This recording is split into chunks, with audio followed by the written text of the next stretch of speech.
L'épidémie de l'Ebola, ça a commencé en Guinée. Les premiers cas ont été diagnostiqués en mars de l'année dernière, en 2014, mais on soupçonne que la maladie peut-être a commencé déjà en décembre de 2013. Mais après ça, ça a vraiment été une transmission humaine-humaine très rapide qu'on n'a pas connue avant. Avant, on doit voir que les épidémies dans le passé sont parties plutôt en Afrique centrale et l'Ouganda, dans des zones très éloignées où il n'y avait pas tellement de communication avec le monde extérieur.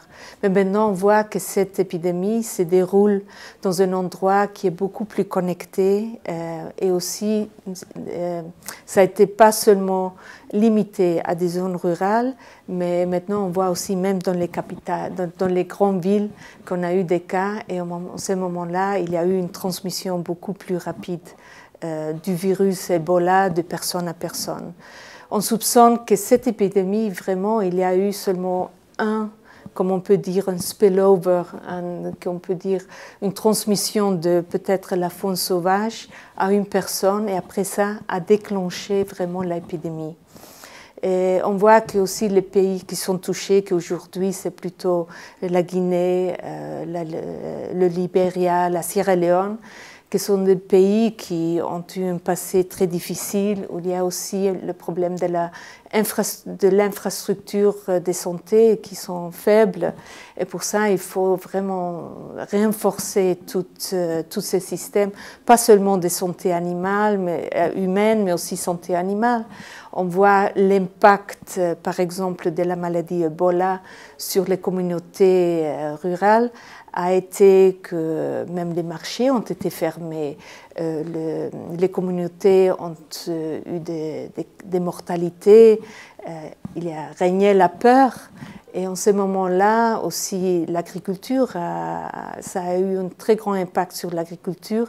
Les personnes, il n'était plus possible de travailler leurs champs, les routes étaient bloquées, le marché fermé, et ça a amené à vraiment pas seulement une crise de santé publique, mais ça a amené à une émergence beaucoup plus complexe qui aussi touche tous les différents secteurs de la vie, et spécialement l'agriculture. La FAO a travaillé beaucoup maintenant. Une des premières activités qu'on avait déroulées, c'est justement utiliser les réseaux de vulgarisation des santé animale, les réseaux forestiers. Justement, ce sont des personnes qui normalement sont bien connues par les communautés.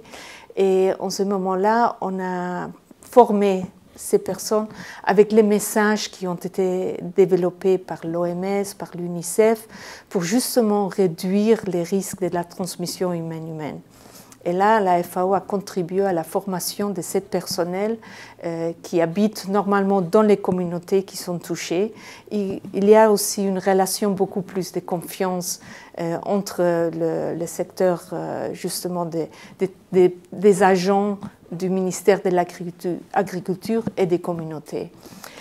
Maintenant, en deuxième plan, on a fait une évaluation au niveau de la sécurité alimentaire pour voir l'impact de l'Ebola, de la maladie, sur la production végétale et animale, mais aussi la commercialisation, les empreintes, tous les services qui sont liés à ça.